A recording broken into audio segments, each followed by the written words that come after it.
Hello and welcome to the Daybreak Daily Podcast for Thursday morning. It's the 20th of June, last day of spring. My last day until, for a week, and I'm back on the 2nd of July.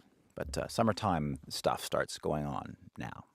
There you go. In the pod, Jeanette Kelly, Andy Bennett. Hi there. Hello. Jennifer Allen. Hello. The food trucks are off this morning. They started 7 o'clock. You may be saying, I've seen the food trucks anyway. That's at special events. Now they're going to be a fixture from 7 a.m. to the close of business and beyond into the evening at 9 separate locations. It's a pilot project. We had 2 of the breakfast ones in.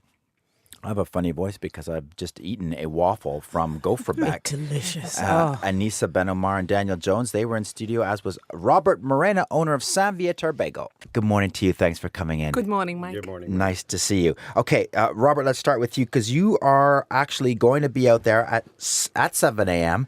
With the truck. What's the plan? What are you going to do at 7? Well, today, seeing as it's the inaugural day, we brought out the mascot, which is a really big bagel that we dubbed Sesame. And we're going to be serving our famous bagels in Square Victoria. Okay, now explain so I said there were 9 different locations, and they really are kind of all over. You've got McTavish, you've got a couple on the mountain, next to the McCord Museum, Place Émilie Gamelin, Peel Street in front of the ETS. Where are you going to be? Today, we're going to be at the Square Victoria. So we're going to be serving our breakfast, coffees. Lunchtime, we'll be there with our smoothies and sandwiches. We're going to have some really cool stuff today. How does it work? And I'm going to bring you folks into this as well, Daniel and Anissa. How does it work in terms of where you figure out where a given truck is going to be on a given day? There's going to be a schedule that's being put together, and all the trucks are going to follow the schedule, and they're going to rotate so that it's fair for everyone to be at different places throughout the city. Do you get a choice?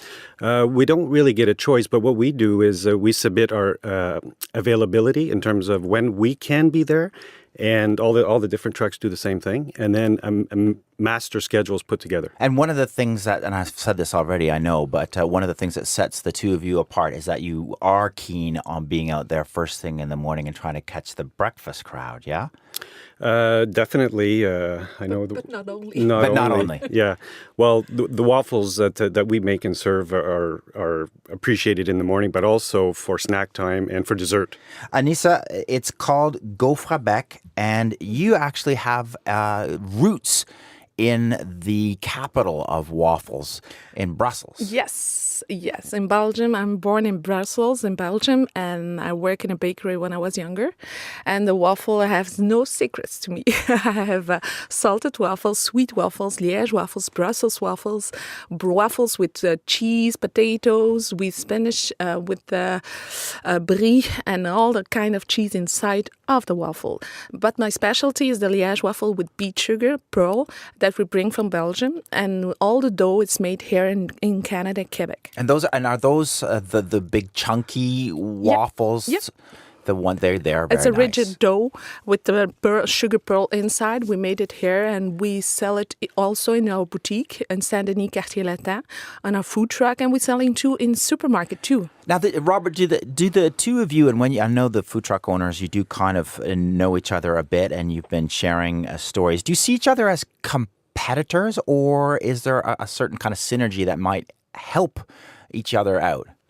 I don't see it as competitors. We're really here to provide the city with this awesome Montreal cuisine. So everyone's going to benefit. So we're not really... We're not in it to get at each other. Okay. One of the tricky things about this whole enterprise is the fact that it has to be a truck that you move around. And I understand it's been a bit of a difficult thing to kind of figure out what the right generator is going to be on that truck. You're nodding madly, Anissa and Daniel. Can you explain the issue with the generators? Yeah, I guess the generator's been sort of the most complex part of the whole deal because it has to be be within guidelines of sound and also has to fit the truck, and we can't pull it behind the truck, which we did have a generator that we were pulling, but we had to sort of change gears and find one that we can mount to the truck to be 100% autonomous. Okay, and how are you doing with that generator, getting the right one that the city wants you to have? We shopped around and we found the perfect generator for our need, and we needed a generator which was quite powerful because our truck is 100% electrical. Everything, all the appliances are electric. So when are you going to be able to be out on the streets? We'll be able to operate in about a week and a half. So the holdup for you has been this generator question. Absolutely. And what about you, Robert? What was it like getting the right generator for your truck? It was a monumental task. And fortunately, we had a super team of mechanics, electricians, and working day and night to... we wanted to be ready for today. Our goal was, despite the limited time constraint, we all pulled together and made it happen. Okay, I'm worried that you're both going to say, all three of you are going to say that they're all good locations, but secretly, is there not a location that you really kind of covet of all the 9 that you think might be one of the best ones in terms of where you might get the right kind of clients for your truck? Well, we don't know yet because we haven't tried them out. But I think it's by being out there every day and that people get used to seeing us, they're going to come. It's going to be a routine. Because some of them are in the business district in the multimedia city, and some of them are kind of up in the Mount Royal Park. What about you, Robert? Well, there'll be some obvious pitfalls. I think it'll come with possibly weather.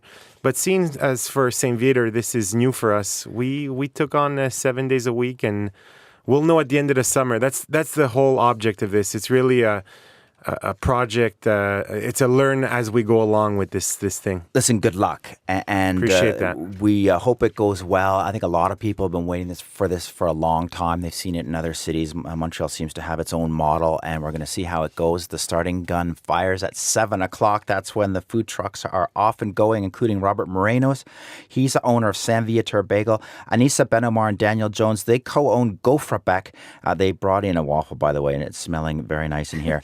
And they're on the streets in about 10 days' time once they get their generator sorted out, probably the 1st of July. Any thoughts? 5-2. Good luck, everybody. Thanks so much. And we both have yellow trucks, ironically.